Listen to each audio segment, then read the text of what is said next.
기도하겠습니다. 사랑과 은혜가 많으신 아버지 하나님, 주님의 은혜에 감사와 찬양을 드립니다. 아버지, 이 시간에도 우리와 함께하여 주시옵시고 우리가 진리를 알아가는데 부족함이 없도록 역사하여 주시옵소서. 사도 바울이 이제 로마서 14장에서 우리 성도들이 어떻게 세상을 살아가는가를 말씀하고 있사옵나이다. 그러면서 우리가 살아도 주를 위해서 살고 죽어도 주를 위해서 죽는다고 말씀하고 있사옵나이다. 하지만 사람들은 이 말씀을 그저 감성적으로 생각하고 자기들의 이성에 따라 이야기를 하고 있사옵나이다. 우리가 어떻게 살아야 하고 우리가 어떻게 죽어야 하는가를 사도 바울이 가르쳐주고 있지만 깨닫지 못하고 있사옵나이다. 그러나 하나님께서 우리에게 은혜를 주셔서 이 복음을 깨닫게 하시고 복음 안에서 교제할 수 있게 하시니 감사드립니다. 모든 말씀 예수 그리스도의 이름으로 기도했습니다. 아멘. 로마서 14장 7절을 보겠습니다. 우리 중에 누구든지 자기를 위하여 사는 자가 없고 자기를 위하여 죽는 자도 없도다. 아멘. 로마서 14장입니다. 우리는 성경을 정말 주의 깊게 보아야 합니다. 이 시대는 성경을 너무 쉽게 보고 있습니다. 성령이 오시지 않으면 누구나 그럴 수밖에 없다는 것을 알고 있습니다. 사람의 이성을 가지고 성경을 보면 종교인으로 전락할 수밖에 없다는 것을 아주 잘 알고 있습니다. 이제까지의 기독교인입니다. 문서로 남겨져 있는 그들의 글을 보면 성경을 어떻게 보고 있는가를 쉽게 알 수 있습니다. 성경을 그렇게 봄으로 해서 그가 어떻게 되는가를 성경이 가르쳐주고 있지만 그것조차도 깨달을 수 없어서 정욕을 위하여 육신의 일을 도모하면서 살아가고 있지만 자기들이 영의 일을 하면서 살고 있다는 착각 속에 빠져 있습니다. 감사하시기 바랍니다. 사실 얼마나 감사한 일입니까? 지금 이 시대에 우리가 성경을 보고 복음을 볼 수 있다는 것은 하나님의 놀라운 은혜입니다. 그 은혜를 받은 성도는 하나님께 늘 감사하면서 살아가고 있습니다. 그 감사는 자기 안에 그리스도의 영이 거함으로 주님의 나라에 부활할 수 있다는 것을 성령의 감동으로 역사를 하기 때문입니다. 나를 중히 여깁니까? 어느 나를 중히 여깁니까? 우리가 모여서 복음을 듣고 있는 나를 중히 여기고 있습니다. 주의 만찬을 먹을 수 있는 날, 그 날을 중히 여기고 있습니다. 우리 성도는 주의 만찬을 먹습니다. 그리고 그 만찬을 나누는 날을 우리는 중히 여기고 있습니다. 물론 초대교회와 다릅니다. 그때는 지금과 같이 과학이 발달이 안 되어 있는 시대입니다. 사도들이 복음을 전하면 그때는 들어야 합니다. 그때 듣지를 못하면 다시 들을 수 없기 때문에 나를 중히 여겼습니다. 그러나 이 시대는 과학이 발달을 해서 문서로 남겨놓고 있고 또 영상을 편집을 해서 언제든지 다시 듣고 볼 수 있습니다. 그렇다 해도 마찬가지입니다. 물론 그렇게 듣고 있는 성도도 구원을 받는다는 것에 대해서는 부정하고 싶지 않습니다. 그러나 우리는 주의 만찬을 나누어야 합니다.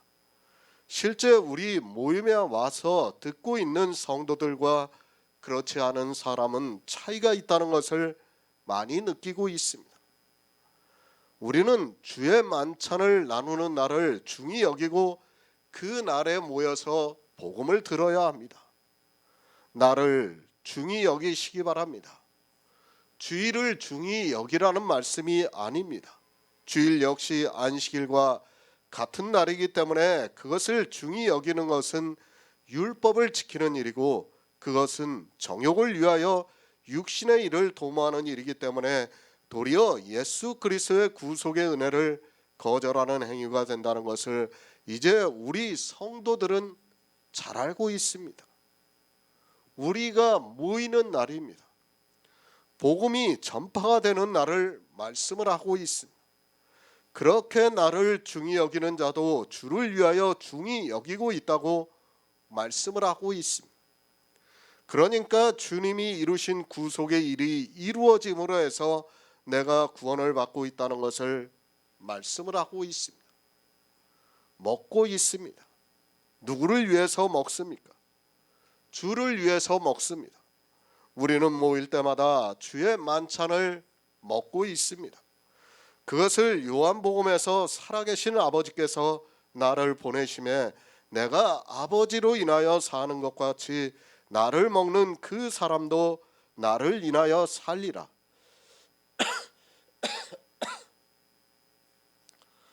이것은 하늘로서 내려온 떡이니 조상들이 먹고도 죽은 그것과 같지 아니하여 이 떡을 먹는 자는 영원히 살리라고 말씀을 하고 있습니다.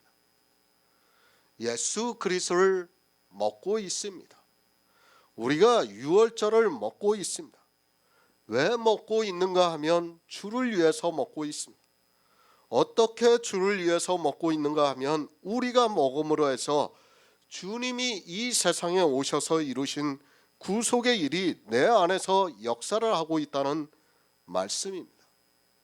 그렇게 주를 위하여 먹고 있는 것은 하나님께서 우리에게 은혜를 주셨기 때문에 가능합니다.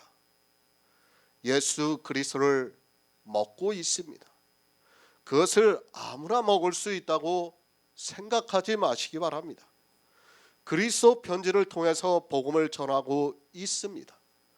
그러나 이 복음을 받아들이고 있는 사람은 지극히 적습니다. 내가 먹을 수 있는 것은 내가 지혜가 있어서가 아니라 오직 하나님의 사랑이라는 것을 말씀하고 있습니다. 감사하시기 바랍니다. 내가 먹을 수 있는 것은 하나님께서 나를 사랑하시기 때문입니다. 사실 생각해 보시기 바랍니다. 누가 성경을 보고 복음을 말하고 있습니까? 이제까지 기독교를 보시기 바랍니다.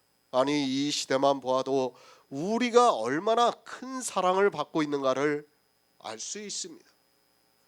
기독교인이 20억 명이 넘습니다. 그런데 복음을 깨닫고 듣고 있는 사람이 지극히 적습니다. 적은 정도가 아니라 거의 없다고 생각을 하고 있습니다. 그런 사람들 중에서 우리가 먹을 수 있다는 것은 상상하기 힘든 하나님의 사랑입니다. 그 사랑이 우리에게 임하고 있기 때문에 이 시대에 우리가 예수 그리스도를 먹고 있고 그 믿음으로 우리가 구원을 받고 있습니다. 먹으시기 바랍니다. 영생을 얻으려면 반드시 먹어야 합니다. 그래서 성경에서도 우리에게 무교병을 먹으라고 말씀을 하고 있습니다. 하지만 이 시대는 무교병을 먹는 사람이 지극히 적습니다.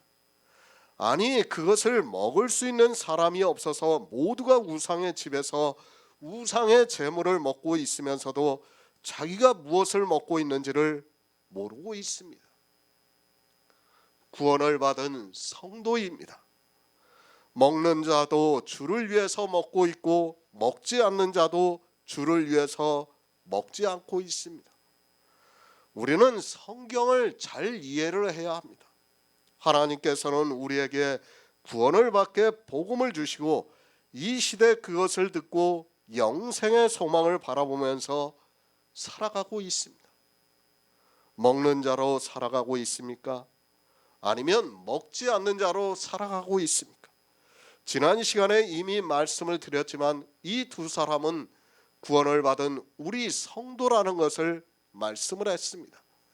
그러나 우리 삶 속에서 누구는 먹는 자로 살아가고 있고 누구는 먹지 않는 자로 살아가고 있습니다. 우리 성도는 자유합니다. 모든 일에 있어서 자유하다는 것을 말씀하고 있습니다. 율법을 지키는 문제만 아니라면 정욕을 위해서 교회 안에서 육신의 일을 도모하는 일만 아니라면 어느 일에 따라서는 먹는 자로 보일 수도 있고 먹지 않는 자로 보일 수도 있지만 먹는 자도 주를 위해서 먹고 있고 먹지 않는 자도 주를 위해서 먹지 않고 있다고 말씀을 하고 있습니다. 사도 바울입니다. 그가 우리 성도가 어떻게 살아가야 하는가를 말씀하고 있습니다.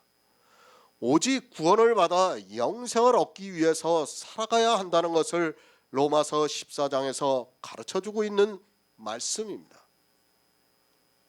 주를 위해서 사시기 바랍니다. 영생을 얻기 위해서 살라고 사도 바울이 우리에게 말씀을 하고 있습니다. 하지만 이 시대 기독교인들은 이 영생에 대해서 너무 쉽게 생각하고 있습니다. 자기가 먹고 있는지 먹지 않고 있는지도 모르면서 주를 위해서 산다고 말을 하고 있습니다. 새 번역을 보겠습니다. 우리 가운데서 자기만을 위하여 사는 사람도 없고 또 자기만을 위하여 죽는 사람도 없습니다. 이제 명확합니다. 로마서 14장 3절부터의 말씀은 구원을 받은 성도들에게 하고 있는 말씀이라고 했습니다. 참으로 이 말씀이 풀리지가 않아서 성경을 보고 또 보았습니다. 하나님께서는 이 시대 우리에게 은혜를 주시고 있습니다. 그리고 성경을 볼 때마다 복음을 볼 수 있게 역사를 하고 있다는 것을 저는 믿고 있습니다. 우리 중에는 더 이상 명확한 말씀이 없습니다. 그러니까 사도 바울은 구원을 받은 우리 중에라고 말씀을 하고 있습니다. 로마서 14장 3절부터의 말씀은 구원을 받은 사람들에게 말씀을 하고 있습니다. 구원을 받은 성도는 자기를 위해서 사는 자가 없고 자기를 위해서 죽는 자가 없다고 말씀을 하고 있습니다. 영의 일입니다. 우리가 왜 예수 그리스도를 믿습니까? 그것은 오직 단 한 가지 영생을 얻기 위해서입니다. 그것 외에 다른 이유가 없습니다. 주님은 이 세상에 오셔서 구속의 일을 이루셨습니다. 그 구속의 일이 우리 안에서 역사를 함으로 해서 우리 안에 예수 그리스도의 영이 거하고 있고 그 영으로 말미암아 주님이 오시는 날에 부활의 신령한 몸을 입습니다. 우리는 세상 사람이 아닙니다. 정말 분명한 목적을 가지고 살아가야 합니다. 하나님께서 우리를 사랑하시는 것은 우리에게 천국을 주시기 위해서입니다. 이 천국은 말로 표현할 수 없습니다.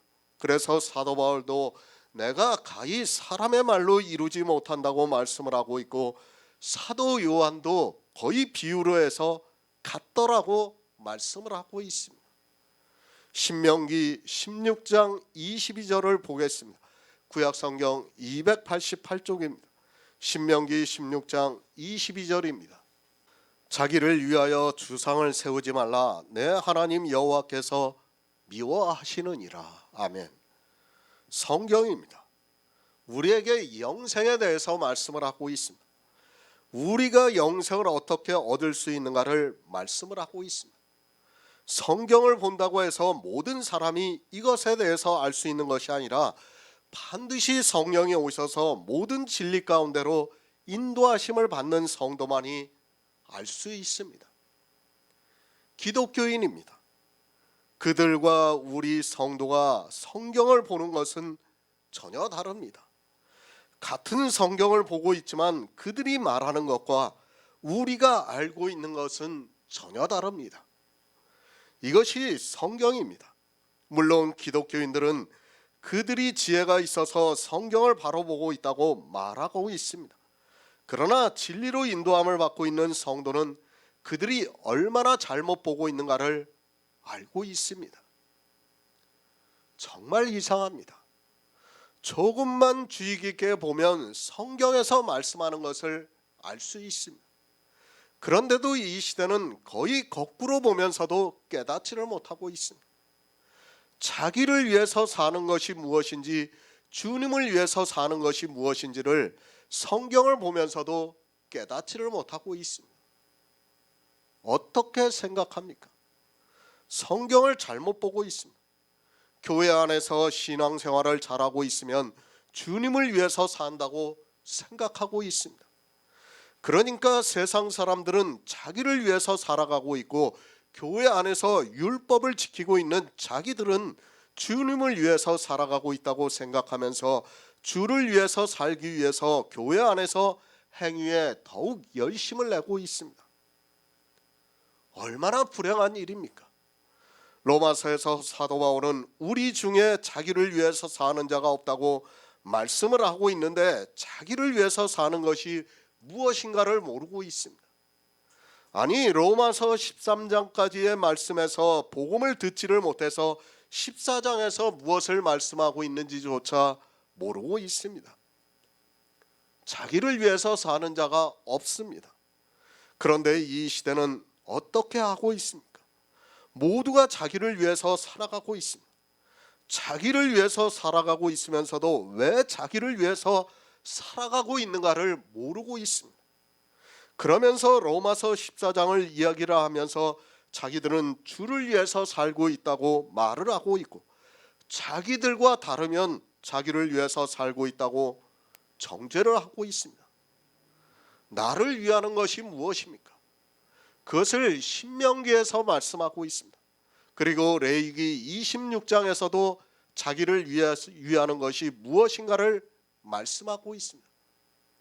너희는 자기를 위하여 우상을 만들지 말지니 목상이나 주상을 세우지 말며 너희 땅에 조각한 석상을 세우고 그에게 경배하지 말라. 나는 너희 하나님 여호와라고 말씀을 하고 있습니다. 우상, 목상, 주상 같은 말씀을 하고 있습니다. 이 모든 것이 다 자기를 위해서 세우고 있다고 말씀을 하고 있습니다. 신명기에서는 하나님께서 미워하신다고 말씀하고 있지만, 이 시대는 교회 안에 수많은 우상이 세워져 있고 주상과 목상이 세워져 있으면서도 그것을 깨달을 수 있는 지혜가 없습니다. 영생입니다. 성경은 영생에 대한 말씀입니다. 그러나 이 영생을 생각하지 않고 있다 보니까 성경을 보면서도 도무지 무슨 말씀을 하고 있는지를 모르고 있습니다. 사도 바울이 우리 중에 누구든지 자기를 위해서 사는 자가 없다고 말씀을 하고 있습니다. 실제 이 말씀 그대로 복음을 듣고 믿는 믿음이 있는 성도는 자기를 위해서 사는 자가 없습니다. 그러나 어떻습니까? 이 시대 교회는 모두가 자기를 위해서 살아가고 있습니다. 교회 안에서 신앙생활을 한다고 하면서 예수 그리스도를 믿는다고 하면서 자기를 위해서 주상을 세우고 있는 것을 볼 수 있습니다. 너무 많은 우상들을 세우고 있으면서도 그것이 우상이라는 것을 어느 누구도 깨닫지를 못하고 있습니다. 자기를 위해서 주상을 세우고 있습니다. 신명기에서 율법으로 정해놓으셨습니다. 그러나 이 율법을 보고도 주상이 무엇이라는 것을 모르고 있습니다. 주상을 알고 있다면 절대로 교회 안에 주상을 세우지 않습니다. 아니, 이 말씀을 문자 그대로 알면서 자기들의 교회 안에 주상이 세워져 있지 않다고 생각을 하고 있습니다. 우상입니다. 주상과 같은 말씀입니다. 하나님께서 미워하신다고 말씀을 하고 있습니다. 하나님께서 왜 미워하십니까? 그것은 하나님이 오셔서 하실 일을 사람들이 한다고 했기 때문에 미워하십니다. 하나님께서는 우리가 구원을 받기를 원하시고 있는데 이 주상을 세움으로 해서 구원을 받지 못하게 하기 때문에 미워하시고 있습니다. 영생에 대해서 말씀을 하고 있습니다. 왜 모세를 통해서 자기를 위하여 주상을 세우지 말라고 말씀하고 있습니까? 주상을 세움으로 해서 그가 구원을 받을 수 없기 때문에 하나님께서 미워하신다고 말씀을 하고 있습니다. 왜 하나님께서 이 주상을 미워하시는가를 모르고 그저 막연하게 하나님께서는 우상을 미워하신다고 생각하고 있습니다. 이제까지 말씀을 했습니다. 우리가 구원을 받는 데 있어서 두 가지 의를 말씀을 했습니다. 하나는 예수 그리스도께서 이 세상에 오셔서 율법을 완전케 하심으로 해서 우리가 믿음으로 얻는 의를 말씀하고 있습니다. 그것은 순전히 주님께서 지키신 율법의 의를 내 것으로 가져옴으로 해서 내가 의롭다 하심을 받아서 구원을 받고 있습니다. 다른 하나입니다. 그것은 율법을 지키는 의를 말씀을 하고 있습니다. 그런데 이 율법으로는 의롭다 하심을 얻을 육체가 없다고 말씀을 하고 있습니다. 아니, 율법을 지키는 것을 악이라고 말씀을 하고 있습니다. 우리 지체에는 선한 것이 없는데 그것을 지키려고 하는 자체가 악이라는 것을 말씀을 하고 있습니다. 선한 것이 없어서 구원을 받을 수 없기 때문에 하나님이 미워하십니다. 구원을 말씀하고 있습니다. 우리 중에 누구든지 자기를 위해서 사는 자가 없습니다. 실제 복음을 듣고 믿는 성도는 자기를 위해서 살지 않고 있습니다. 우리 성도는 자기를 위해서 주상을 세우지 않고 있습니다. 그러니까 율법을 지키지 않고 있다는 말씀입니다. 그러나 교회 안에 있는 거의 모든 사람은 율법을 지키고 있습니다. 율법을 지키는 일, 자기를 위하여 주상을 세우는 일입니다. 그것이 무슨 일인가 하면 로마서 7장에서 악이라고 말씀을 하고 있습니다. 사도 바울이 내 속 곧 내 육신에는 선한 것이 거하지 않아서 내가 원하고 있으나 원치 아니하는 악만 행한다고 말씀을 하고 있습니다. 그런데도 이 시대 기독교인들 전부는 율법을 지키고 있습니다. 주상을 세우고 있습니다. 그것을 하나님께서 미워하시고 있습니다. 왜 미워하시는가 하면 그것이 다 악한 일이기 때문에 미워하시고 있습니다. 사도 바울이 분명히 내 속 곧 내 육신에는 선한 것이 없어서 악만 행하고 있다고 말씀을 하고 있습니다.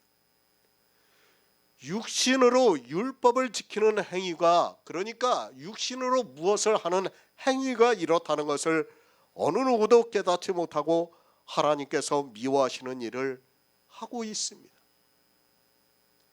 율법을 지키고 있습니까? 자기를 위해서 살고 있습니다.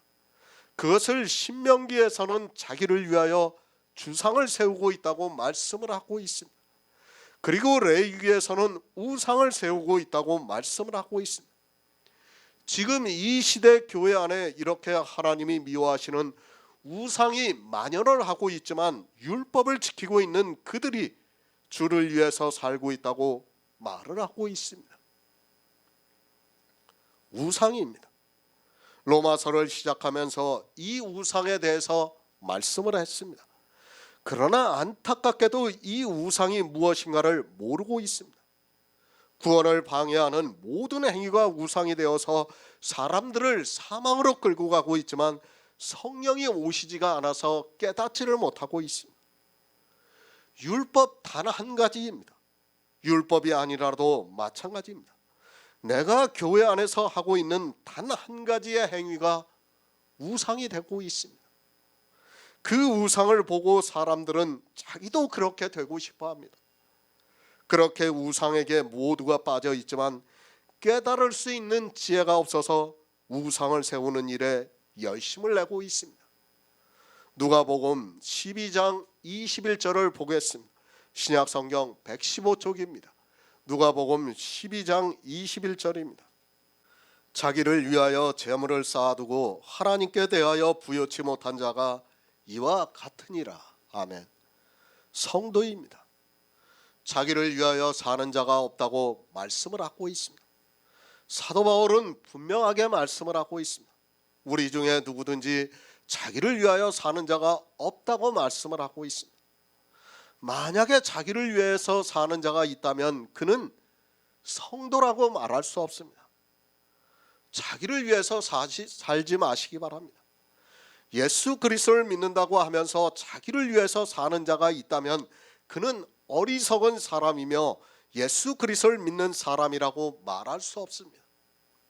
성경이 이렇게 말씀을 하고 있지만 이 말씀을 보고도 자기를 위해서 사는 것이 무엇인가를 모르고 있습니다. 성경을 모르면 어떻게 됩니까? 교회 안에서 자기를 위해서 살고 있으면서도 자기를 위하여 살고 있다는 것을 모르게 되어 있습니다. 예수 그리스도를 믿는다고 하면서 평생을 자기를 위해서 살고 있으면서도 하나님을 잘 믿고 있다는 착각에 빠져 이 부자와 같이 살아가게 된다는 것을 말씀을 하고 있습니다. 그러나 성경을 보면서도 이 말씀을 깨닫지를 못하고 있습니다. 자기를 위해서 사는 자가 없습니다. 교회 안에 이런 자가 없다는 것이 아니라 우리 성도들 중에는 이런 자가 없다고 말씀을 하고 있습니다. 그러니까 복음을 듣고 믿음으로 의롭다 하심을 얻어 예수 그리스도의 옷을 입고 있는 성도는 한 사람도 자기를 위해서 사는 자가 없다는 것을 말씀을 하고 있습니다. 부자입니다. 한 부자를 비유로 해서 말씀을 하고 있습니다. 사람들은 이런 말씀을 보면서 도무지 깨닫지를 못하고 있습니다. 한 부자라고 말씀을 하니까 자기는 부자가 아니라고 생각하고 있습니다. 늘 말씀을 드리지만 교회 안에 있는 사람은 세상에 대해서 부자가 된다는 것을 알아야 합니다. 이 한 부자는 교회 안에 있는 부자 전체를 대표하는 한 부자입니다. 율법 한 가지입니다. 그것이 사람을 부자로 만들고 있습니다. 물론 율법을 전체 잘 지키는 사람에 비하면 가난하게 생각이 될 수 있지만 하나도 지키지 않고 있는 세상 사람에 비하면 그도 부자가 된다는 것을 알고 있어야 합니다. 그래서 성경은 우리에게 어느 한 가지라도 율법을 지키지 말라고 말씀을 하고 있습니다. 한 부자가 자기를 위해서 살아가고 있습니다. 어떻게 자기를 위해서 살아가고 있습니까? 자기를 위하여 재물을 쌓아두고 하나님에 대하여 부여치 못한 자를 부자라고 말씀을 하고 있습니다. 어느 한 부자를 말씀하는 것이 아니라 이 시대 교회 안에서 율법을 한 가지라도 지키고 있는 모든 사람을 비유로 해서 말씀을 하고 있습니다. 재물을 쌓아두지 마시기 바랍니다. 성경을 보면서 사람들이 참으로 많이 오해를 하고 있습니다. 주님께서 자기를 위해서 재물을 쌓아두지 말라고 말씀을 하니까 마치 이 세상에서 사용하는 재물을 말씀하는 것으로 오해를 하고 있고, 자기에게 재물이 있으면 이런 말씀을 보면서 스스로 정죄에 빠지고 있는 것을 볼 수 있습니다. 이 세상에 재물을 쌓아두지 않는 사람이 어디 있습니까? 재물 쌓아두지 않은 사람이 있습니까? 없어요. 하다못해도 저도 조금의 돈은 있어요. 그러면 거지에 비하면 쌓아둔 거 아닙니까? 그렇죠. 그러니까 이 세상 재물로서 이것을 이야기한다는 것은 말도 안 되는 거예요. 성경입니다. 영생의 말씀입니다. 지금 주님께서 무엇에 대해서 말씀하고 있습니까? 우리가 영생을 얻는 데 있어서 말씀을 하고 있습니다. 그러니까 우리가 영생을 얻어야 하는데 자기를 위하여 재물을 쌓아두는 사람은 하나님에 대하여 부여치 못해서 구원을 받을 수 없다는 것을 말씀을 하고 있습니다. 자기를 위하여 재물을 쌓아둡니다. 그리고 하나님을 위하여 부여치 못하다고 말씀을 하고 있습니다. 늘 말씀을 드리지만 두 가지를 가지고 비교를 해서 말씀을 하면 어느 것 한 가지를 하면 어느 것 한 가지는 못한다는 것을 말씀을 하고 있습니다. 그러니까 아주 작은 것이라도 자기를 위하여 재물을 쌓아두고 있는 사람은 하나님에 대하여 부여치 못하다는 것을 말씀하고 있습니다. 둘 다 할 수 없습니다. 반드시 어느 것 하나를 하면 어느 것 한 가지는 못합니다. 그런데도 이 시대는 성경을 자기들의 마음대로 보고 있습니다. 재물도 쌓아두고 있고 하나님에 대하여도 부여하려고 노력을 하고 있습니다. 실제 이것을 문자적으로 보면서 교회 안에서 그렇게 살아가면서 스스로 정죄에 빠지고 있습니다. 어떻게 합니까? 재물을 쌓아두는 것에 있어서는 정죄를 받고 있습니다. 그러면서 자기는 하나님에 대하여 부요하다고 말을 하고 있습니다. 비록 재물을 조금 쌓아두고는 있지만 나는 하나님에 대하여 부요한 자로 살아가고 있다면서 스스로에게 안위를 주고 있는 것을 볼 수 있습니다. 안 됩니다. 그렇게 할 수 없습니다. 그리고 이 말씀은 그런 재물이 아니라 율법의 의를 말씀을 하고 있습니다. 이런 기본적인 비유의 말씀도 깨닫지 못하다 보니까 자기들이 교회 안에서 어떻게 살아가야 하는 줄을 모르고 거대한 종교가 이끄는 대로 끌려가고 있는 것을 볼 수 있습니다. 그러면서 막연하게 자기들은 하나님에 대하여 부요하다고 말을 하고 있습니다. 하나님에 대하여 부요합니까? 자기를 위하여 재물을 쌓아두지 마시기 바랍니다. 자기를 위하여 단 한 가지라도 재물을 쌓아두고 있는 사람은 절대로 하나님에 대하여 부요한 자가 될 수 없다는 것을 알아야 합니다. 하나님에 대하여 부요한 자가 되려면 먼저 앞에 있는 말씀을 바로 알고 자기를 위하여 재물을 쌓아두어서는 안 됩니다. 율법의 의입니다. 어느 한 가지라도 내가 지키고 있다면 그것은 재물이 된다는 것을 말씀을 하고 있습니다. 그러나 이 시대 기독교인들은 율법을 지키면서도 그것이 재물이라는 것을 꿈에도 생각하지 못하고 있습니다. 율법을 지키면서도 그것이 자기를 위해서 지킨다는 것을 모르고 종교가 하나님을 위하여 율법을 지킨다고 하니까 거기에 모두가 미혹이 되어서 율법을 지키는 일에 열심을 내고 있는 것을 볼 수 있습니다. 율법 누구를 위해서 지킵니까? 제가 이런 질문을 하면 거의 모든 사람들이 하나님의 성도로서 살기 위해서 지킨다고 말을 하고 있습니다.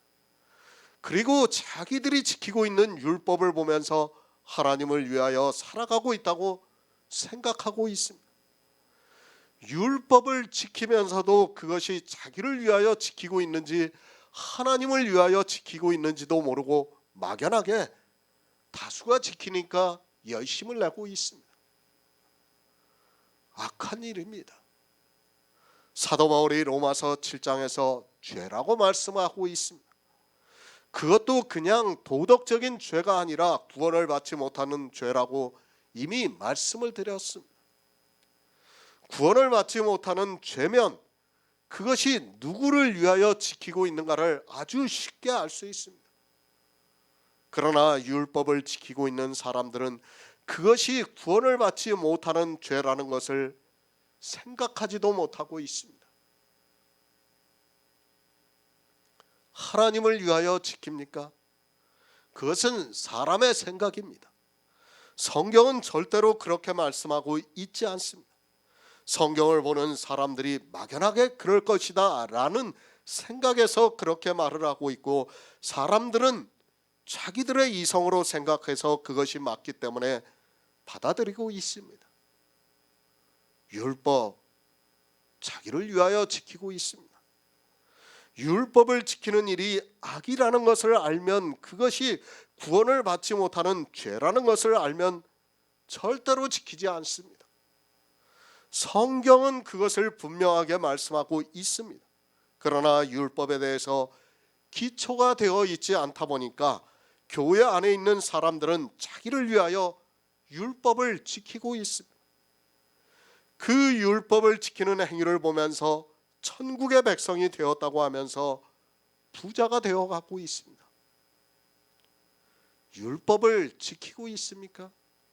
그는 절대로 하나님에 대하여 부요한 자가 될 수 없습니다.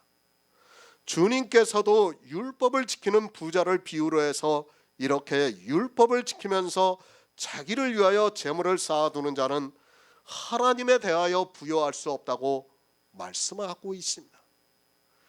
그러니까 재물을 하나라도 쌓아두는 사람은 하나님에 대하여 부요할 수 없다는 것을 예수님께서 우리에게 분명히 가르쳐 주시는 말씀이에요. 그런데도 이 시대는 이 재물이 무엇이라는 것을 모르고 있습니다. 이 말씀을 보고도 율법을 지키고 있습니다. 왜 지킵니까? 주님께서 말씀하신 이 비유를 깨닫지 못하고 있기 때문입니다. 만약에 그들이 이 비유의 말씀을 깨달았다면 자기를 위하여 재물을 쌓아두는 일을 절대로 하지 않을 것입니다. 그러나 이스라엘의 바리새인들과 마찬가지로 사람의 이성을 가지고 성경을 보다가 이 시대 역시 자기를 위하여 재물을 쌓아두고 있는 것을 볼 수 있습니다. 초대교회입니다. 사도들이 복음을 전할 그때에는 자기를 위하여 사는 자가 없었다고 말씀을 하고 있습니다. 그러나 사도들이 생명을 아까워하지 않으면서 순교를 당하면서 전한 복음이 불과 한 세대가 가고 나니까 자기를 위하여 재물을 쌓아두는 사람만 있게 되었습니다. 빌립보서 1장 21절을 보겠습니다. 신약성경 319쪽입니다. 빌립보서 1장 21절입니다. 이는 내가 사는 것이 그리스도니 죽는 것도 유익함이니라. 아멘. 자기를 위하여 사는 자가 없습니다. 또 자기를 위하여 죽는 자도 없다고 말씀을 하고 있습니다. 성경은 우리 성도가 이 세상을 어떻게 살아가고 있는가를 말씀하고 있습니다. 사도 바울은 복음에 대해서 다 말씀을 하고 난 후에 우리 성도가 사는 것에 대해서 말씀을 하고 있습니다. 로마서 14장 3절부터의 말씀입니다. 우리는 이제 예수 그리스도로 옷을 입은 성도로 살아가고 있습니다. 구원을 받았다는 것을 말씀하고 있습니다. 이렇게 구원을 받은 성도가 자기를 위하여 사는 자가 없고 또 자기를 위하여 죽는 자도 없다고 말씀을 하고 있습니다. 누구를 위해서 삽니까? 그것을 8절에서 말씀을 하고 있습니다. 우리는 살아도 주를 위해서 살고 죽어도 주를 위해서 죽는다는 것을 말씀을 하고 있습니다. 사람들은 이런 말씀을 보고 더 맹목적으로 빠지고 있는 것을 볼 수 있습니다. 성경은 먼저 구원을 받은 성도가 되라고 말씀을 하고 있습니다. 먼저 구원을 받은 성도가 이제 세상을 어떻게 살아가고 있는가 하면 자기를 위해서 살지 않고 자기를 위해서 죽지 않는다고 말씀을 하고 있습니다. 사도 바울입니다. 그는 구원에 대해서 말씀을 하고 있습니다. 우리가 구원을 받는 데 있어서 성도들은 자기를 위해서 사는 자가 없고 자기를 위해서 죽는 자가 없다고 말씀을 하고 있습니다. 그런데 사람들은 이 구원은 잊어버리고 그저 이 세상을 살아가는 것으로만 생각을 하고 있습니다. 모든 말씀입니다. 구원을 생각하면서 보아야 합니다. 구원을 생각하지 않으면 말씀을 깨달을 수 없습니다. 그런데 사람들은 구원을 한 번 받으면 그것으로 끝이 나는 것으로 생각하고 있습니다. 물론 우리 성도가 받은 구원을 받는 것은 일회성이지만 그러나 우리가 이 세상을 살아가는 동안에 부지런하게 성경을 보면서 이것을 붙잡으려고 해야 합니다. 자기를 위해서 사는 자가 없습니다. 사도 바울은 이방의 복음을 전했습니다. 그가 어떻게 살아갔는가를 우리는 성경을 통해서 어느 정도 알고 있습니다. 그는 오직 예수 그리스도만을 나타내기 위해서 살았다 해도 전혀 틀리지가 않습니다. 그렇게 하기 위해서 그는 자기가 죽었다는 것을 늘 말씀을 하고 있습니다. 죽었습니다. 왜 사도 바울이 죽었습니까? 사도 바울 자신을 위해서 죽었습니까? 그것이 아니라 그리스도가 나타나기 위해서 죽었다고 말씀을 하고 있습니다. 사도 바울은 복음을 전하면서 자기가 나타나는 것을 정말로 싫어했습니다. 어느 한 가지라도 자기가 나타남으로 해서 복음이 가려지는 것을 원하지 않았습니다. 실제 죽은 것이 아닙니다. 자기를 위해서 죽는 자가 없다고 말씀하니까 마치 그 육체가 죽는 것으로 생각하지 마시기 바랍니다. 성경은 영의 일을 비유로 해서 말씀을 하고 있습니다. 실제 죽는 것이 아니라 사도 바울이 복음을 전파하기 위해서 자기를 죽은 자와 같이 나타내고 있었다는 말씀입니다. 죽었습니다. 사도 바울은 복음을 전하는 일을 하면서 죽었습니다. 어떻게 죽었는가 하면 자기의 의의가 전혀 나타나지 않았습니다. 그래서 고린도전서에서도 아볼로가 무엇이며 바울이 무엇이냐고 말씀을 하고 있습니다. 아무것도 아니라는 것을 말씀하고 있습니다. 이렇게 죽은 자로 복음을 전하지만 그래도 사람들은 사도 바울을 보았다는 것을 말씀하고 있습니다. 죽을 수는 없습니다. 우리는 이 세상을 살아가면서 복음을 전해야 합니다. 그것이 성도가 이 세상을 살아가는 이유라고 생각하고 있습니다. 또 주님께서도 우리에게 부탁을 하셨기 때문에 우리는 정말 그 일에 열심을 내야 합니다. 우리가 하는 이 일을 통해서 한 영혼이 구원을 받는다면 그보다 더 귀한 일은 없다고 믿고 있습니다. 그러나 어떻습니까? 역설적으로 우리가 복음을 전하면 전할수록 우리가 자꾸 살아나게 되어 있습니다. 사도 바울도 그것을 죽이기 위해서 정말 애를 썼다는 것을 우리가 다 알고 있습니다. 그러나 사람이기 때문에 누군가 사도 바울을 인정해주면 그것이 결코 나쁘지 않았습니다. 복음을 전하는 것보다 사실 이것을 죽이는 것이 더 힘들다고 생각을 하고 있습니다. 자기를 위해서 죽습니다.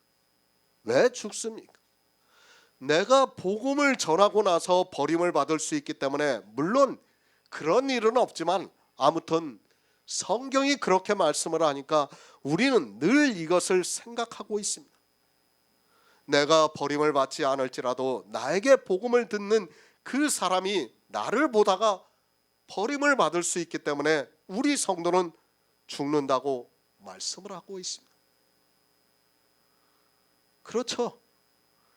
고린도전서에서 사도 바울이 무엇이며 아볼로가 무엇이냐가 무슨 말씀입니까?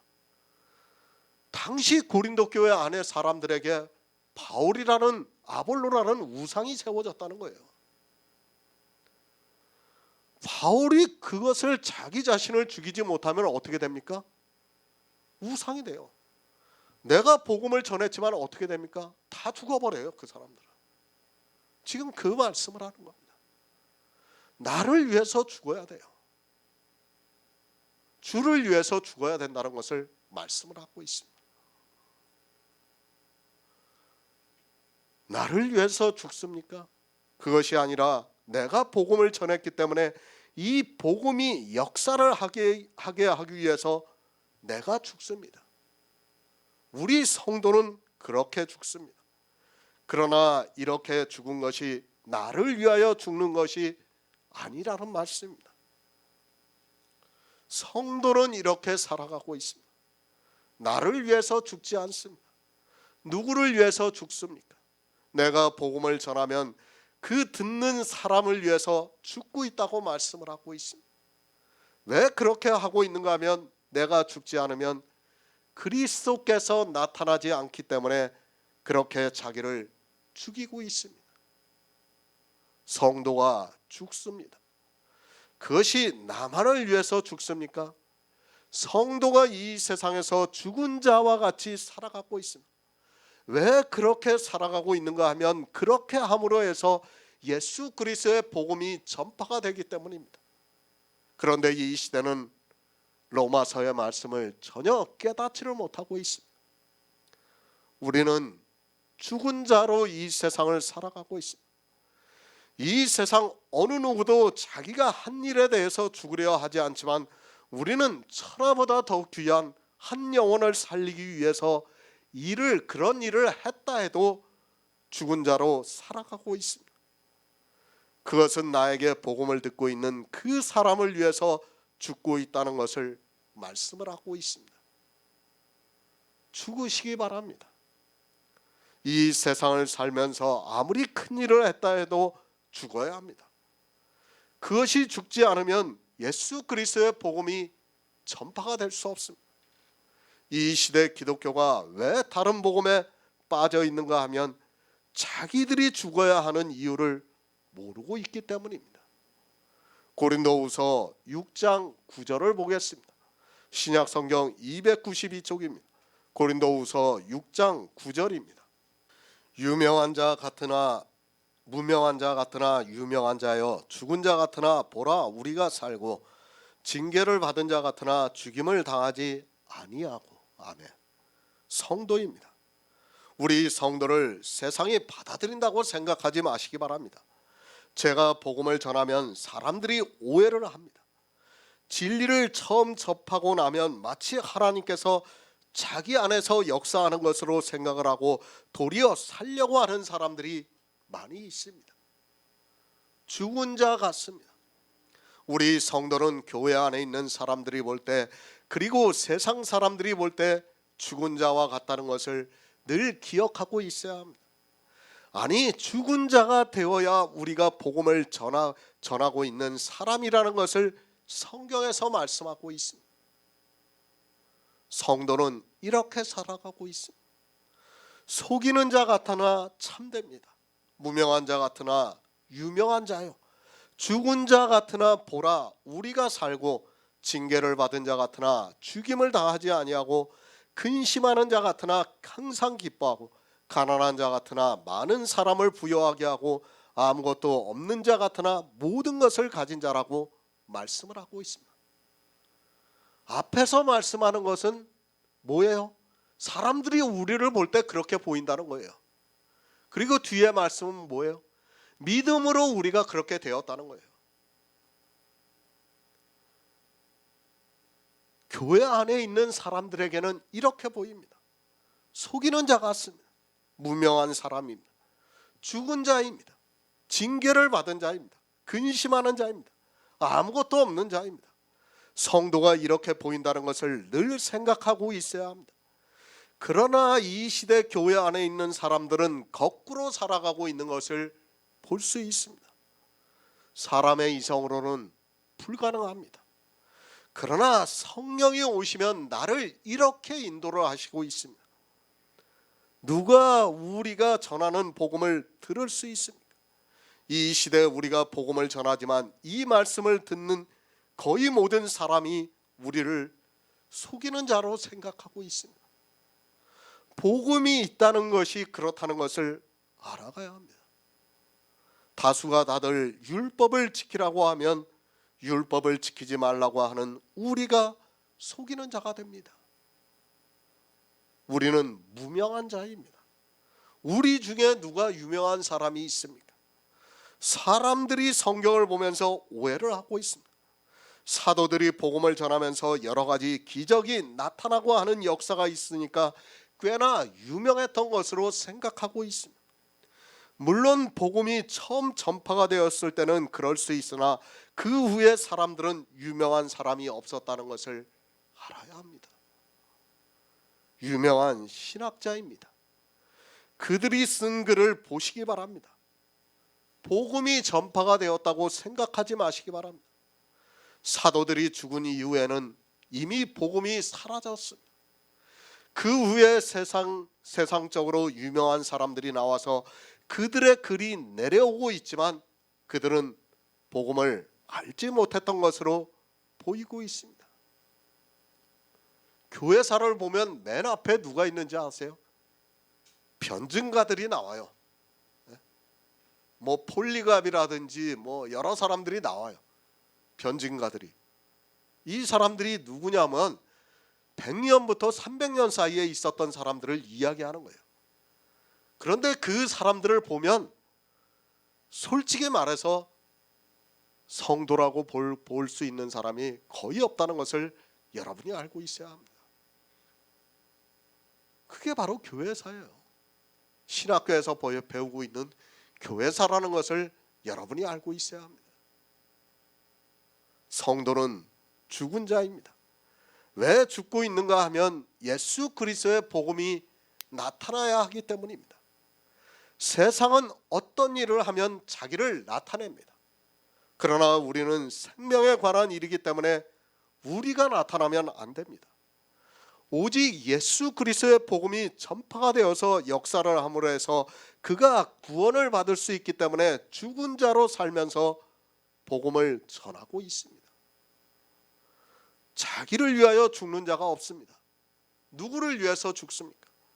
예수 그리스도의 복음을 위해서 죽고 있습니다. 이 복음만이 사람들에게 생명을 줄 수 있기 때문에 우리는 그렇게 살아가고 있습니다. 그러나 교회 안에 있는 거의 모든 사람은 복음을 전한다고 하면서 죽지를 못하고 있습니다.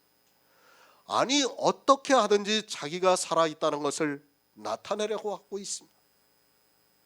무엇을 위해서 삽니까? 영원 구원을 위해서 살아가고 있습니다. 우리 성도가 죽는 것도 다 이 영원 구원을 위해서입니다. 그것은 예수 그리스도의 복음을 위해서라고 해도 틀린 말이 아닙니다. 성도는 이렇게 복음을 위해서 살아가고 있지만 교회 안에 있는 다수는 죽지를 못하고 있습니다. 우리는 죽은 자 같습니다. 그것을 로마서에서는 자기를 위해서 죽은 자가 없다고 말씀하고 있습니다.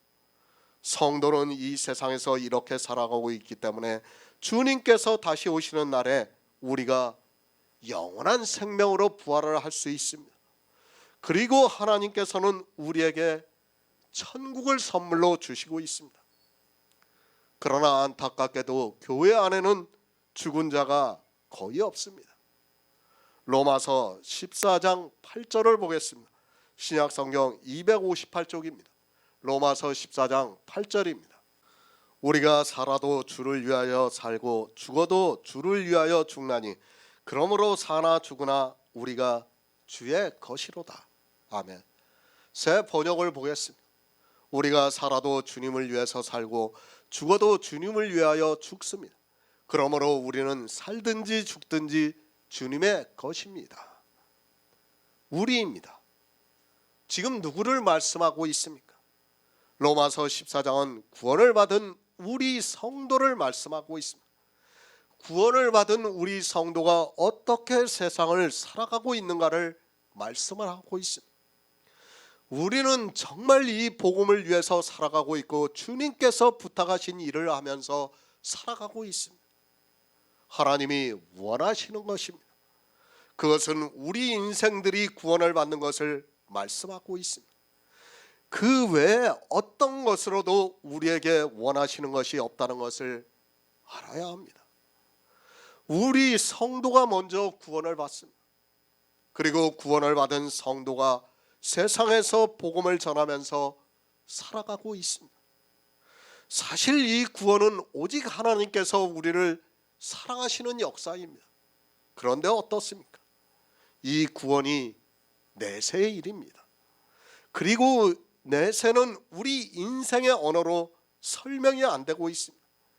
그러다 보니까 제가 구원에 대해서 말씀을 드려도 때로는 정말 아무 의미가 없는 것 같이 느껴지고 있습니다. 구원이라는 것이 참으로 어렵습니다. 하나님의 사랑을 우리의 언어로 표현할 수 있으면 참 좋은데 그렇지를 못하고 있습니다. 생명을 알아야 합니다. 그리고 하나님의 사랑을 알아야 합니다. 그런데 이 생명이 너무 단단하게만 느껴지고 있습니다. 또 하나님의 사랑을 우리 인생의 언어로 표현한다는 것이 한계가 있습니다. 그러다 보니까 구원을 받은 성도도 자기가 어떻게 세상을 살아가야 하는 것을 모르고 있습니다. 살아도 주를 위해서 삽니다. 얼마나 힘든 일입니까? 저 역시 어려서부터 신앙생활을 했습니다. 가장 어려웠던 것이 이 말씀이 아닌가 생각합니다. 살아도 주를 위해서 산다고 말씀을 하고 있습니다. 정말 막연하면서도 어떻게 살아가야 하는지를 모를 때가 많이 있습니다. 그리고 이 노래가 있죠. 아마 많이 불렀죠. 이거 로마서 14장의 말씀의 노래를.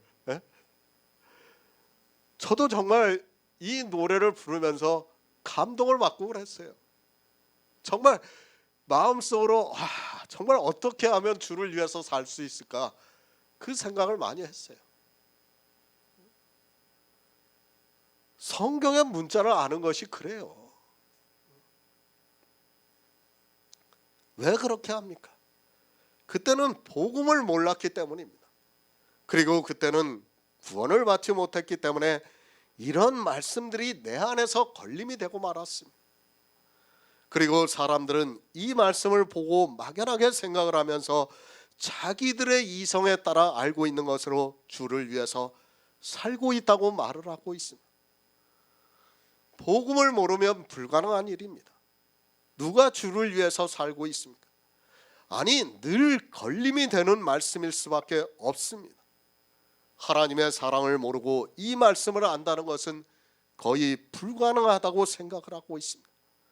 모르니까 자기들이 알고 있는 것으로 주를 위해서 산다고 말을 하고 있고, 그런 행위들을 보면서 서로 그렇게 격려를 하고 있는 것을 볼 수 있습니다. 주를 위해서 사시기 바랍니다. 어떤 행위를 하라는 것이 절대로 아닙니다. 주를 위해서 살라고 말씀을 하니까 기독교인들은 자기들이 어떤 일에 열심을 내는 것을 보면서 주를 위해서 산다고 말을 하고 있습니다. 특히 목사들은 세상 일을 하지 않고 목회를 하는 것으로 자기들이 주를 위해서 사는 것과 같이 말을 하고 있습니다. 누가 주를 위해서 삽니까? 목회를 하고 있는 목사들이 주를 위해서 살고 있습니까? 이제까지 거의 모든 목사들이, 그리고 신학자라고 하는 사람들이 이 말씀을 보면서 자기들이 주를 위해서 살고 있다고 말을 하고 있습니다. 특히 이단성이 강한 교회일수록 자기들이 주를 위해서 산다는 것을 보이기 위해서 신앙생활의 행위를 자랑하고 있는 것을 볼 수 있습니다. 유명한 목사입니다. 그리고 신학자입니다.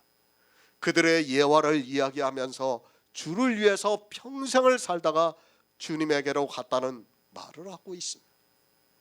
그러나 안타깝게도 기독교사를 통해서 나타나고 있는 사람들은 주를 위해서 산 사람이 그리 많지 않다는 것을 알아야 합니다. 천주교는 어떤지 아십니까? 그 성당들이 그냥 지어진 게 아니에요. 다 누군가가 엄청난 부를 가지고 투자를 해가지고 성당들을 지었어요. 그러면 그 성당들을 지은 사람들을 후세 사람들이 거의 성인이라고 해요. 그러면서 그런 것들을 신부들이 이야기를 하는 거예요. 그런 그 천주교의 역사를 이야기를 하는 거예요. 그러면 사람들이 어떻게 생각합니까? 야, 나도 주를 위해서 저렇게 살고 싶다. 다 그렇게 생각하는 거예요. 천주교에 있는 사람들 보세요. 자기가 돈이 있으면 수녀원을 하나 짓고 수도원을 하나 짓는 것이 꿈이에요. 그 사람들. 그것이 주를 위해서 사는 것이라고 세뇌가 되어 있기 때문에 그렇게 살아가고 있어요. 물론 기독교라고 다른 거 없어요.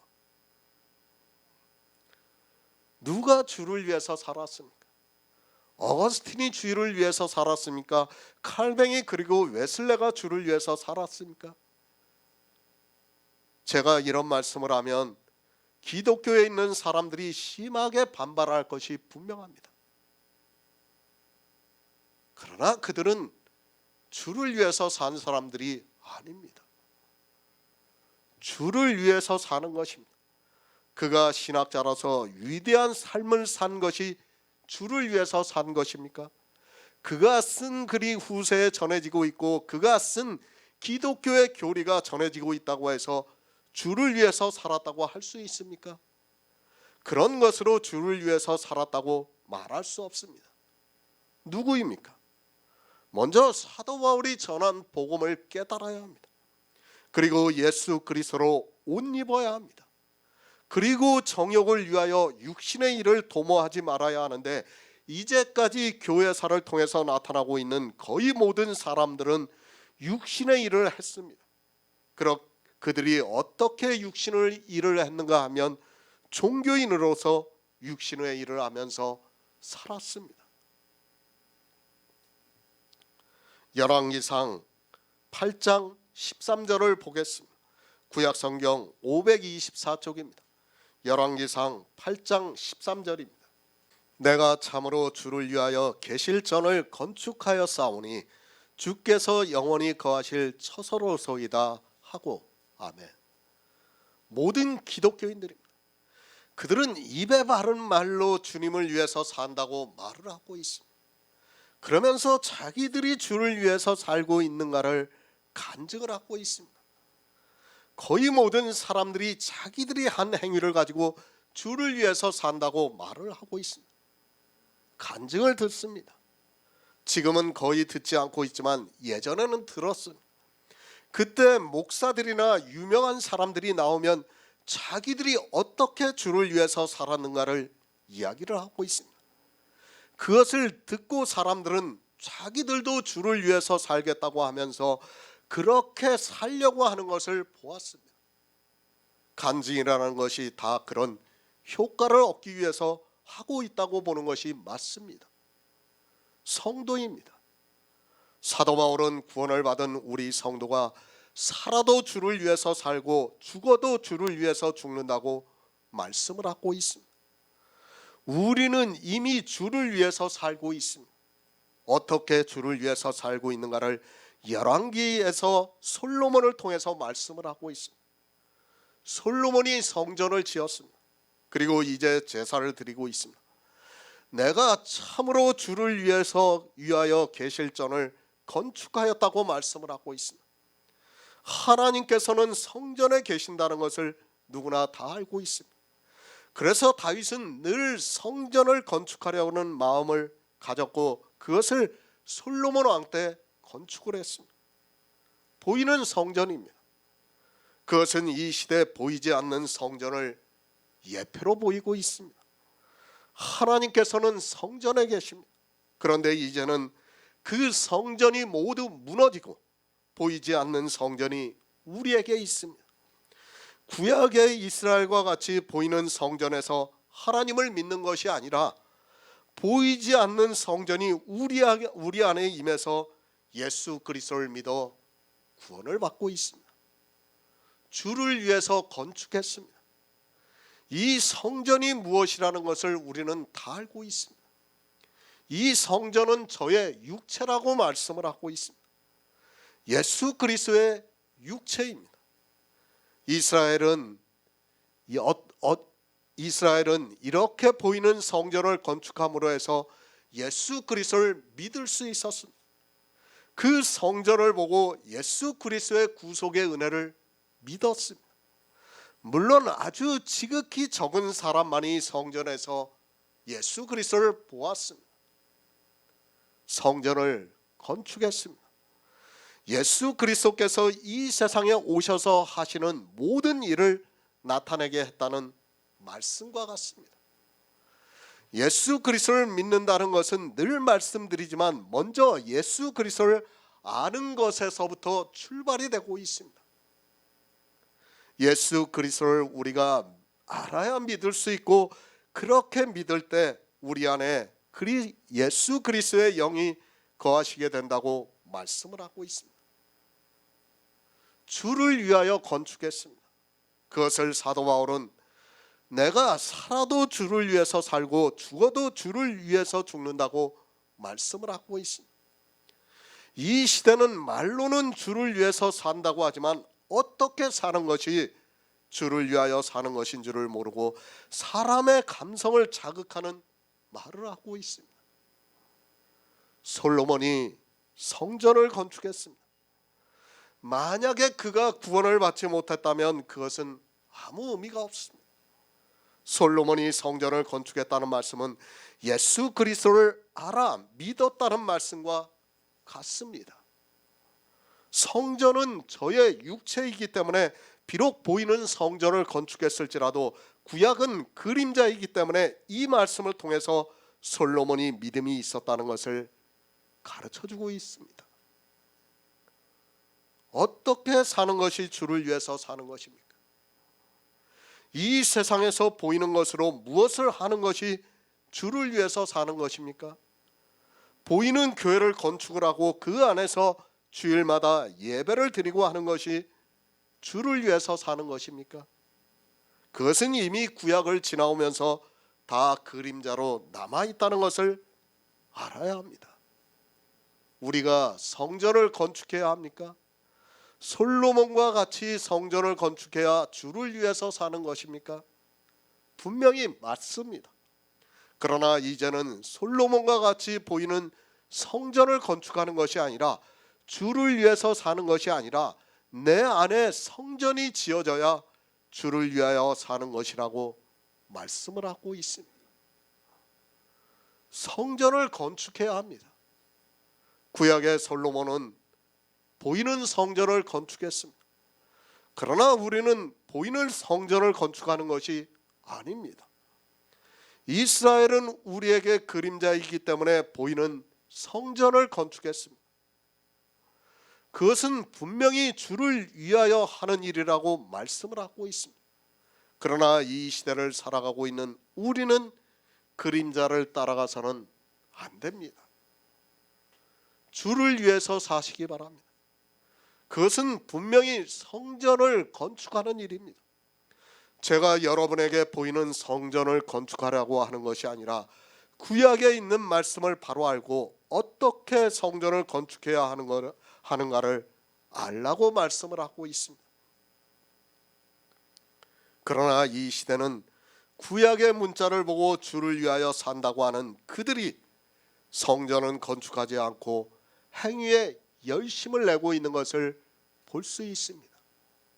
고린도전서 3장 16절을 보겠습니다. 신약성경 266쪽입니다. 고린도전서 3장 16절입니다. 너희가 하나님의 성전인 것과 하나님의 성령이 너희 안에 거하시는 것을 알지 못하느뇨. 아멘. 성전을 건축해야 합니다. 성전도 건축되지 않은 사람은 절대로 구원을 받을 수 없습니다. 아니, 성전도 건축하지 않은 사람은 주를 위해서 산다고 말할 수 없습니다. 주를 위해서 살려면 반드시 성전을 건축해야 하고, 그 성전을 보고 믿음으로 구원을 받을 수 있습니다. 그렇게 구원을 받은 성도만이 주를 위하여 산다고 말할 수 있습니다. 주를 위해서 사시기 바랍니다. 그것은 주님께서 이 세상에 오셔서 이루신 구속의 일을 믿음으로 받아들이는 일입니다. 감성적으로 주를 위해서 산다고 하는 것이 아니라, 분명히 내 안에 예수 그리스도의 성전이 건축이 되어야 합니다. 성전이 내 안에 있는 성도만이 구원을 받을 수 있고, 그 사람이 주님이 이루신 구속의 일을 이루고 있는 사람입니다. 그렇지 않습니까? 내가 교회 안에서 평생을 무엇을 하며 살면 뭐합니까? 아무 의미가 없어요. 내 안에 성전이 건축되지 않으면 우리는 주를 위해서 살았다고 할 수 없어요. 주님은 이 세상에 오셔서 우리를 구원하시기 위해서 모든 구속의 일을 다 이루셨습니다. 그러면 우리가 성경을 보고 성경 안에서 주를 위해서 사는 것이 무엇인가 하면, 내 안에 그 성전이 건축이 되어야 한다는 말씀이에요. 그런데 이 시대는 아무도 그것을 건축하지 않고 있어요. 그저 자기들 마음 말로 주를 위해서 산다고 말을 하고 있어요. 그리고 사나 죽으나 주의 것이라고 노래만 부르고 있어요. 진짜 자기들이 사나 죽으나 주의 것인 줄 알고 그렇게 살고 있는 것으로 노래를 부르면 그런 것으로 알고 그렇게 하고 있습니다.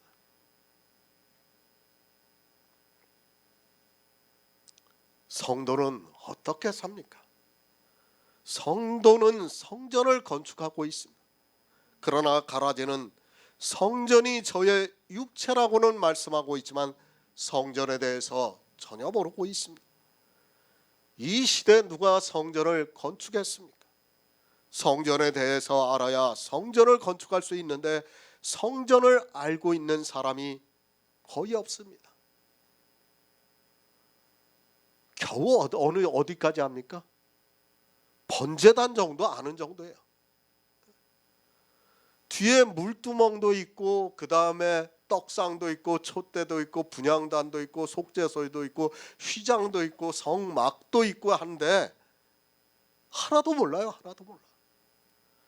겨우 번제단이 예수 그리스도의 십자가의 모형이라는 것 정도, 그 정도만 알고 있습니다. 그 뒤에 있는 기구들을 다 알아야 돼요. 그것만 아는 것으로 끝이 납니까? 아니에요. 구약의 율법을 보고 예수 그리스도를 알아야 합니다. 그래야 내 안에 성전이 지어지는 거예요. 예수 그리스도에 대해서 많이 알아야 돼요. 우리는 가능한 많이 알아야 됩니다. 너희가 하나님의 성전이라고 말씀을 하고 있습니다. 구약에서 솔로몬이 성전을 지었습니다. 솔로몬은 보이는 성전을 건축했습니다. 그러나 그 성전이 이제 우리 안으로 들어왔다는 것을 말씀하고 있습니다. 사도 바울은 고린도 교회에 있는 성도들에게 너희가 하나님의 성전이라고 말씀을 하고 있습니다. 이 문자를 알고 있습니까? 그래서 어떻게 말을 하고 있습니까? 자기들이 하나님의 성전이라고 하면서 성령의 전이라고 말을 하고 있습니다. 그러면서 이 시대 기독교인들이 성령을 받았다고 말을 하고 있습니다. 이 문자를 아는 것으로 이 문자 그대로 교회 안에 있으면 자기들이 성령의 전을 건축한 것으로 이야기를 하고 있고 성령의 전이라고 말을 하고 있습니다. 알지 못하느냐고 묻고 있습니다. 그러니까 어떻게 하고 있습니까? 알고 있다고 말을 하려고 하니까 감성적으로 이야기를 하면서 우리가 하나님의 전이라고 하면서 성령이 우리 안에 오셨다고 말을 하고 있습니다. 성경의 문자를 아는 것으로 성령이 오셨다고 말을 하고 있습니다. 그런 그들이 어떻습니까? 성전이 그들에게 지어져 있습니까? 솔로몬은 보이는 성전을 지었습니다. 그러면 주를 위해서 살려면 어떻게 해야 합니까? 고린도전서의 성경의 문자를 아는 것이 아니라 자기 안에 어떻게 하나님의 성전이 지어져 있는가를 알아야 합니다. 그리고 하나님의 성전이 어떻게 자기 안에 있는가를 알아야 합니다. 하나님의 성전입니다. 어떻게 하나님의 성전이 되었습니까? 솔로몬이 지은 그 성전에서 예수 그리스도를 알아서 믿어야 한다는 말씀. 성전에 있는 기구 하나하나가 모두가 예수 그리스도께서 이 세상에 오셔서 이루시는 일을 말씀을 하고 있습니다. 우리가 하나님의 성전입니까? 그러면 모든 것을 다 알아야 합니다. 그냥 성경의 문자를 보고 아는 것으로 하나님의 성전이라고 하는 것은 너무도 어리석은 자의 이야기와 같다는 것을 알아야 합니다.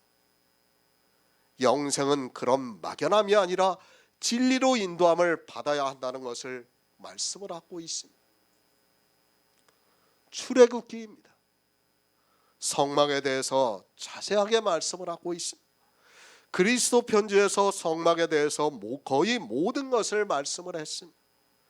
그리고 그 성막을 아는 것을 우리가 믿고 성령이 오심으로 해서 우리 안에 그 믿음으로 역사를 해서 그리스도의 영이 거하고 있다고 믿고 있습니다. 이것이 바로 주를 위해서 사는 것이라고 말씀을 하고 있습니다. 성막을 보았습니다. 이스라엘은 보이는 성막을 눈으로 보았습니다. 그러나 우리는 이제 그 성막에서 예수 그리스도께서 이 세상에 오셔서 이루신 구속의 일을 알아 믿고 있습니다. 그렇게 성막을 알고 믿을 때 내 안에 성령이 오셔서 믿음으로 역사를 하고 있습니다. 그런데 어떻습니까? 솔직히 말씀을 드립니다. 이 시대 성막에 대해서 알고 있는 사람이 얼마나 됩니까? 제가 알기로는 거의 없습니다. 그런 그들이 주를 위해서 산다고 말을 하고 있습니다.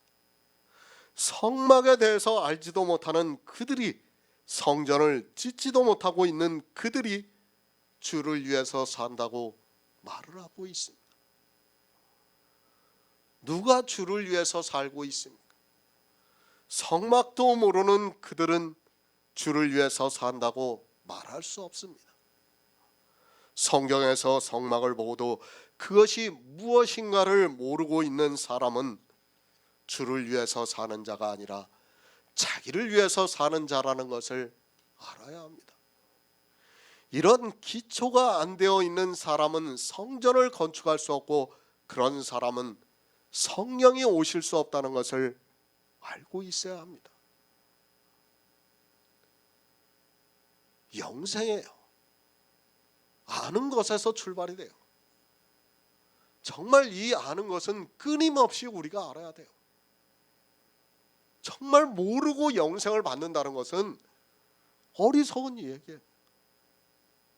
요한복음에서 말씀하고 있지 않습니까? 아는 것이라고. 그런데 아무것도 몰라요. 아무것도 모르는 그들이 영생을 받았다고 자랑하고 떠들고 다니고 있습니다. 주를 위해서 살고 있습니까? 그러면 하나님의 성전을 더럽히지 마시기 바랍니다. 하나님의 성전을 더럽게 하고 있으면서 주를 위해서 산다고 해서는 안 됩니다. 교회 안에 있는 사람들이 지키고 있는 율법의 행위는 더럽게 하고 있지만 그것을 깨닫지를 못하고 있습니다. 이사야서에서 말씀하고 있죠. 우리의 의는 더러운 옷과 같다고 말씀을 하고 있어요. 우리가 하는 모든 행위는 다 더러운 거예요. 그래서 사도 바울이 더럽히지 말라고 우리에게 말씀을 하고 있습니다. 하나님의 성전을 더럽히지 마시기 바랍니다. 그는 주를 위해서 사는 자가 아니라 악한 사람입니다. 그것을 고린도전서에서 속지 말라. 악한 동무들은 선한 행실을 더럽히나니 깨어 의를 행하고 죄를 짓지 말라고 말씀을 하고 있습니다. 죄를 짓지 말라고 하니까 더 더럽히는 율법의 행위에 열심을 내고 있습니다. 율법을 지키는 그 자체가 죄라고 말씀을 하고 있지만 깨달을 수 있는 지혜가 없습니다. 죄를 짓지 마시기 바랍니다. 하나님의 성전이라고 하면서 죄를 짓지 마시기 바랍니다. 율법을 지키지 말라고 말씀을 하고 있습니다. 로마서 7장에서 율법을 지키는 것이 죄라고 말씀을 했습니다. 그러나 안타깝게도 율법을 열심히 지키고 있는 그들이 주를 위해서 산다고 말을 하고 있습니다. 그들은 주를 위해서 사는 자가 아니라 정욕을 위하여 육신의 일을 도모하고 있는 사람들입니다. 다 자기들을 위해서 살고 있는 사람들입니다. 주를 위해서 삽니다. 주님이 이루신 구속의 일을 믿음으로 해서 주님께서 이루신 구원의 일이 나에게 역사를 해야 주를 위해서 산다고 말할 수 있습니다. 그렇지 않습니까? 그 외에 어떤 것으로도 우리는 주를 위해서 산다고 말할 수 없습니다. 사도 바울이 로마에 있는 성도들에게 우리가 살아도 주를 위해서 산다고 말씀을 하고 있습니다. 그러나 이 시대는 주를 위해서 사는 자는 사람은 없고 오직 하나님의 성전을 더럽히는 죄를 짓는 일에, 율법을 지키는 일에 열심을 내고 있습니다. 고린도전서 15장 31절을 보겠습니다. 신약성경 283쪽입니다. 고린도전서 15장 31절입니다. 형제들아, 내가 그리스도 예수 우리 주 안에서 가진 바 너희에게 대한 나의 자랑을 두고 단언하노니 나는 날마다 죽노라. 아멘. 살아도 주를 위해서 삽니다. 예수 그리스도께서 우리를 구원하셨습니다. 그 구속의 일이 내 안에서 역사를 해야 합니다. 구원을 받지 못하는 사람은 아무리 그가 주를 위해서 산다고 감성적으로 호소를 한다 해도 그는 주를 위해서 사는 자가 아니라 자기를 위해서 살고 있는 사람입니다. 반드시 구원을 받아야 주를 위해서 산다고 말할 수 있습니다. 말로만 하지 마시기 바랍니다. 성경은 분명히 우리 구원에 대해서 말씀을 하고 있습니다. 이 구원은 성령이 우리에게 오심으로 해서 우리 안에서 믿음으로 역사를 하고 있습니다. 성령이 오시지 않은 사람에게는 도무지 이해가 안 되는 말씀일지라도 예수 그리스도로 옷 입고 있는 성도는 우리 안에서 역사를 하고 있다는 것이 믿어지고 있습니다. 어떻게 믿어집니까? 그것을 성경에서 예수 그리스도를 알고 있기 때문입니다. 성막을 보았으면 그 성막에서 주님께서 이 세상에 오셔서 이루시는 일을 알고 믿고 있다는 말씀입니다. 늘 말씀을 드리지만 믿음이라는 것은 추상적인 것이 아니라 복음을 듣고 믿음으로 성령이 내 안에 오심으로 역사를 하고 있습니다. 그렇게 구원을 받은 성도가 주를 위해서 살고 있다고 말씀을 하고 있습니다. 살아도 주를 위해서 삽니다. 또 죽어도 주를 위해서 죽습니다. 사도 바울이 복음을 전했습니다. 그리고 늘 악한 자들과의 싸움이 그 앞에 있었습니다. 그는 의를 행하고 죄를 짓지 않기 위해서 날마다 죽는다고 말씀을 하고 있습니다. 그러나 의를 행하는 것이 무엇이고 죄를 짓는 것이 무엇인가를 모르면 절대로 죽을 수 없습니다. 죽어야 합니다. 어디서 죽어야 합니까? 우리는 죄에서 죽어야 합니다. 그러나 이 시대는 죄에서 죽지를 않고 있습니다. 죄에서 죽으라고 말씀을 하니까 이 세상을 살아가면서 짓고 있는 도덕적인 죄를 안 지려고 노력을 하고 있고, 그것이 도리어 율법을 지키는 일에 열심을 내게 하고 있습니다. 주를 위해서 죽으라는 말씀을 깨닫지를 못하고 있습니다. 죽으시기 바랍니다. 우리 성도는 죽는 것이 무엇인가를 아주 잘 알고 있습니다. 그러나 사람의 이성으로는 죽는 것이 쉽지가 않습니다. 쉽지 않지만 그래도 우리는 주님이 이루신 구속의 일을 알기 때문에 주를 위해서 죽는다고 사도 바울이 말씀하고 있습니다. 이 시대를 살아가고 있는 우리 성도는 이 말씀 그대로 주를 위해서 죽고 있습니다. 죽는 것을 알아야 합니다.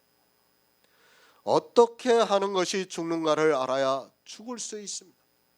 그러나 이 시대 기독교인들은 죽는 것을 모르기 때문에 도리어 죄를 짓는 일에 더욱 열심을 내고 있는 것을 볼 수 있습니다. 율법의 행위를 버려야 죽을 수 있는데 이 시대는 율법을 지키지 않는 사람이 거의 없습니다. 왜 우리가 죽습니까? 왜 우리가 죄를 짓지 않습니까? 왜 우리가 율법을 지키지 않고 있습니까? 이 모든 일이 주를 위해서 하고 있습니다.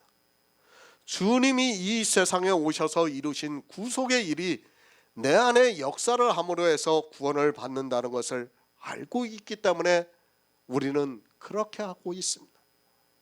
그러나 정욕을 위하여 육신의 일을 도모하는 자는 절대로 죽지를 못하고 있습니다. 사도 바울입니다. 나는 날마다 죽는다고 말씀을 하고 있습니다. 무엇에 대해서 날마다 죽는다고 말씀을 하고 있는가 하면 죄에 대해서 날마다 죽는다고 말씀을 하고 있습니다. 죄를 짐으로 해서 하나님의 성전을 더럽게 할 수 있기 때문에 날마다 죽는다고 말씀을 하고 있습니다. 내가 죽어야 합니다. 그런 성도만이 주님이 이루신 구속의 일이 역사를 할 수 있습니다. 그런데 이 시대는 죽지를 않고 있습니다. 아니, 왜 죽어야 하는 줄을 모르고 있습니다. 어떻게 죽어야 하는 줄을 모르고 있습니다. 그런 그들이 성경의 문자를 아는 것으로 자기들이 죽었다고 말을 하고 있습니다. 주를 위해서 죽었다고 하는 그들이 매일 죄를 짓고 있습니다. 율법을 지키고 있다는 말씀이에요. 주를 위해서입니다. 왜 주를 위해서입니까? 주님이 이 세상에 오셔서 이루신 구속의 일을 이루셨습니다. 그 구속으로 말미암아 우리가 구원을 받고 있습니다. 그럼 이제 우리는 살아도 주를 위해서 살고 죽어도 주를 위해서 죽어야 그 구속이 우리 안에서 역사를 함으로 해서 구원을 받을 수 있다는 말씀입니다. 영생입니다. 정말 사도 바울은 끝까지 이 영생에 대해서 말씀을 하고 있습니다. 영생을 얻은 우리 성도가 어떻게 살아가야 하는가를 이제 말씀을 하고 있습니다. 그러나 성경의 문자를 안다고 하는 그들이 감성적인 말로 사람들을 미혹하고 있습니다. 어떻게 살아야 하는가도 모르고 왜 죽어야 하는가도 모르는 그들이 교회 안에서 온갖 미사여구를 다 쓰고 있습니다. 성경입니다. 우리에게 영생에 대해서 분명하게 가르쳐주고 있습니다. 늘 우리는 지혜를 구하면서 살아가야 합니다. 이 영생이 단번에 주어지는 하나님의 놀라운 역사지만 그래도 우리는 주를 위해서 살기 위해서, 아니 구원을 받기 위해서 이 일에 열심을 내야 합니다. 누가 주를 위해서 살고 있습니까? 또 누가 주를 위해서 죽고 있습니까? 이 시대 교회 안에 있는 사람들은 성경을 너무 모르고 있습니다. 그저 문자를 아는 것으로 자기들이 그렇게 산다고 하면 그렇게 하는 것으로 알고 있습니다. 실상은 그들이 죽지 않아서 매일 죄가 넘치고 있고 그 죄로 인하여 사망의 길로 가고 있지만 사람의 이성으로 깨닫지를 못해서 악인의 길로 가고 있습니다. 주님이 이 세상에 오셨습니다. 하나님이 세상을 이처럼 사랑하사 독생자를 주셨으니 이는 저를 믿는 자마다 영생을 얻게 하려 하심이라고 말씀을 하고 있습니다. 그런데 사람들이 믿지를 않고 있습니다. 왜 믿지를 않고 있는가 하면 하나님의 성전이 그들 안에 지어지지가 않고 있기 때문입니다. 아니 몰라요. 어떻게 지어져야 하는지를 모르고 있습니다. 이런 말씀을 보면서도 내가 어떻게 해야 주를 위해서 사는가, 또 어떻게 해야 주를 위해서 죽는가를 모르고 있습니다. 그런 그들이 교회 안에서 예배를 드리고 찬송가를 부르고 온갖 모든 행위를 다 하고 있습니다. 요한복음 17장 9절을 보겠습니다. 신약성경 177쪽입니다. 요한복음 17장 9절입니다. 내가 저희를 위하여 비옵나니 내가 비옵는 것은 세상을 위함이 아니요 내게 주신 자들을 위함이니이다. 저희는 아버지의 것이로소이다. 아멘. 우리 성도입니다. 늘 말씀드리지만 육체를 보지 마시고 영을 생각하시기 바랍니다. 우리는 육체의 사람이 아니라 영의 사람입니다. 성경을 보아도 이 영의 일을 생각하고 있고 우리가 이 세상을 살아가는 것도 이 영이 구원을 받게 하기 위해서 살아가고 있습니다. 그래서 우리는 이 세상에 있는 종교인들과는 전혀 다르게 살아가고 있습니다. 내게 주신 자입니다. 하나님께서 주님에게 주신 자가 있습니다. 그것을 주님께서 말씀하고 있습니다. 내가 비옵는 것은 세상을 위한 것이 아니라 내게 주신 자들을 위함이라고 말씀하고 있습니다. 주님께서 기도를 하고 계시는데 그것은 세상을 위함이 아니라고 말씀을 하고 있습니다. 그 세상이 어디입니까? 주님이 자기 땅에 오신 이스라엘을 말씀하고 있습니다. 주님이 기도를 하신 것은 이스라엘을 위함이 아니라 우리 성도들을 위함이라고 말씀을 하고 있습니다. 그러니까 교회 안에 있는 모든 사람을 위함이 아니라 그리스도의 영이 있는 사람이라고 말씀을 하고 있습니다. 그러나 이 말씀을 보면서도 교회 안에만 있으면 아버지께서 주신 자라고 생각을 하고 있습니다. 주님께서는 이스라엘을 세상이라고 말씀하고 있지만 사람들은 불교의 사상에 빠져 성경을 보고 있습니다. 우리는 주님의 것입니다. 우리가 누구입니까? 아버지께서 주님에게 주신 자를 말씀하고 있습니다. 그것을 사도 바울은 예수 그리스도로 옷 입었다고 말씀을 하고 있습니다. 이렇게 주님의 것이 된 우리는 살아도 주를 위해서 살고 죽어도 주를 위해서 죽는다고 말씀을 하고 있습니다. 그러므로 사나 죽으나 우리가 주의 것이라고 말씀을 하고 있습니다. 정욕을 위하여 육신의 일을 도모하지 않고 예수 그리스도로 옷 입은 우리가 주님의 것이라는 말씀입니다. 우리가 주의 것입니다. 어떻게 주의 것임을 알 수 있습니까? 그것을 사도 바울이 이제까지 말씀하고 있습니다. 그러나 안타깝게도 이 말씀을 보고 교회 안에서 신앙생활을 하는 자기들이 주의 것으로 생각하고 있습니다. 율법을 지키고 있는 그들은 주님의 것이 아닙니다. 사단의 것이에요. 주님께서 이루신 구속의 일이 내 안에서 역사를 해서 구원을 받은 성도가 주님의 것이라고 말씀을 하고 있습니다.